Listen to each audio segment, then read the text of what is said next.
Ici, pas plus loin, Amanichaketo impose une limite à l'empereur romain. Les ossements de ses légionnaires blanchissent sous le soleil. La reine méroïtique contraint les Romains à bout de nerfs à signer la paix. Le triomphe est immense pour la Nubie.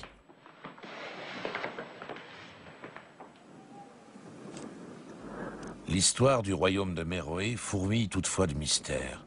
Certains sont rédigés sous forme de hiéroglyphes sur les parois des tombeaux. Les spécialistes n'ont toujours pas percé le secret des écrits méroïtiques. Le mélange de hiéroglyphes égyptiens et d'éléments africains les laisse perplexes.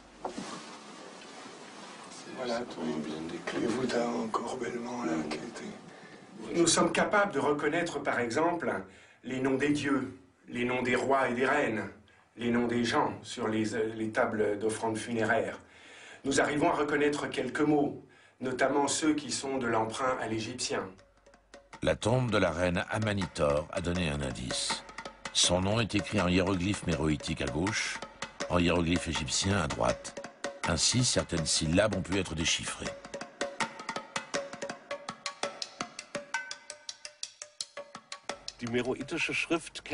Nous connaissons bien l'écriture méroïtique.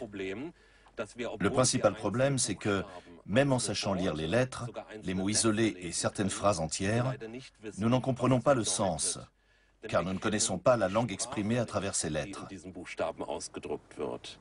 Nous maîtrisons une vingtaine de mots, c'est tout. Il nous est impossible de comprendre une phrase ou un paragraphe. Du coup, le travail consiste à trouver des langues existantes encore aujourd'hui qui pourraient elles-mêmes être les descendantes de langues apparentées au méroïtique. Donc, avec toutes les prudences qu'imposent les règles de changement, etc., nous pouvons progressivement, en étudiant ces langues parlées aujourd'hui, trouver des moyens de comparaison pour comprendre cette langue disparue depuis très longtemps, depuis 300 ans après Jésus-Christ.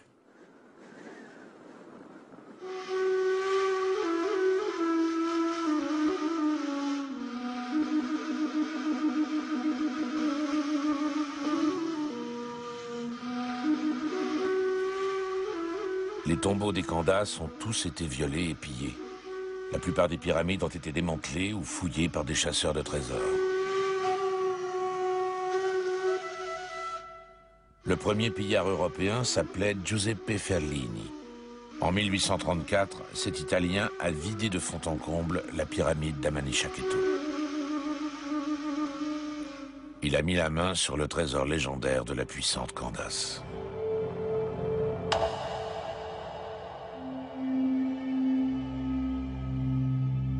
Sa découverte a déclenché un afflux de pilleurs de tombes dans la nécropole de Méroé. Ils ont laissé derrière eux un champ de ruines dont la restauration commence à peine. Le mobilier funéraire a disparu. Les bas-reliefs ont été détruits.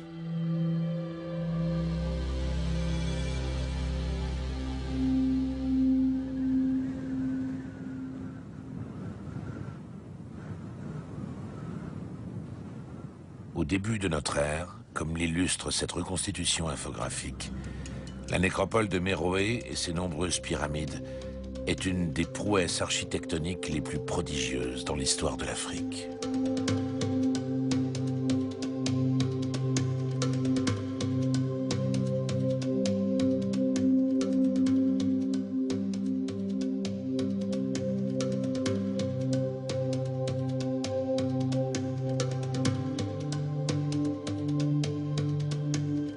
À l'extrême nord se dresse la pyramide de la reine Amanitor.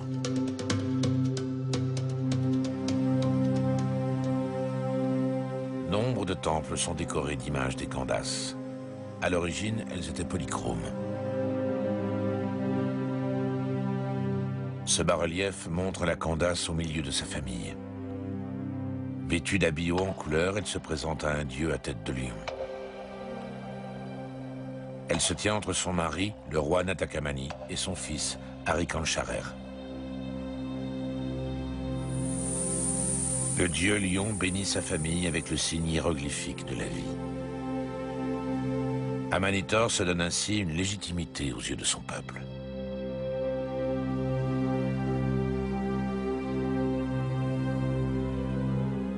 Amanitor va plus loin encore.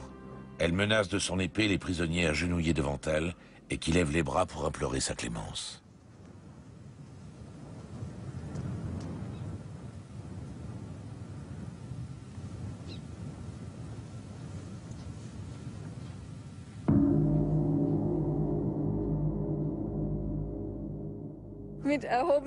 D'une part, Amanitor est représenté le bras levé, foudroyant les ennemis, ce qui illustre déjà son caractère bien trempé. Elle se fait représenter sous les traits d'une régente, de la souveraine de la région.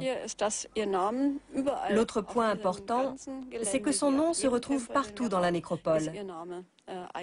Il est gravé, sculpté ou tracé sur chaque temple du site.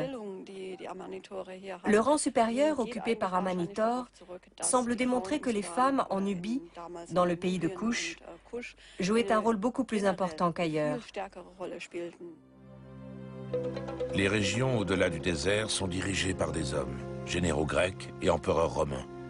À Méroé, ce sont les femmes qui sont au pouvoir. Comment Amanitor a-t-elle pu accéder à une position aussi éminente ?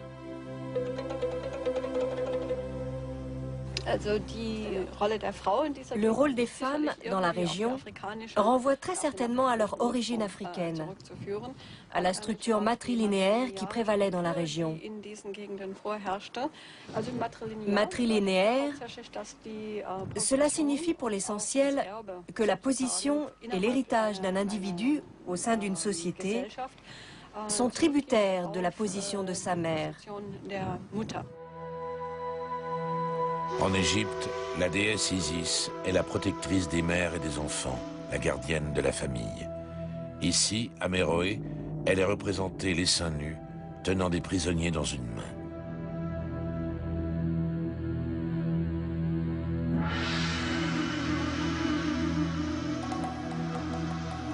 Un corps aux formes arrondies est la beauté même.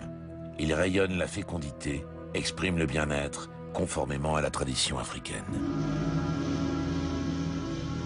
Qu'est-ce qui distinguait cette société dirigée par des femmes? La réponse est dans la steppe africaine. L'environnement aride y détermine depuis longtemps les conditions de vie. Les tribus sillonnaient la région en quête de parcelles de verdure pour leurs troupeaux.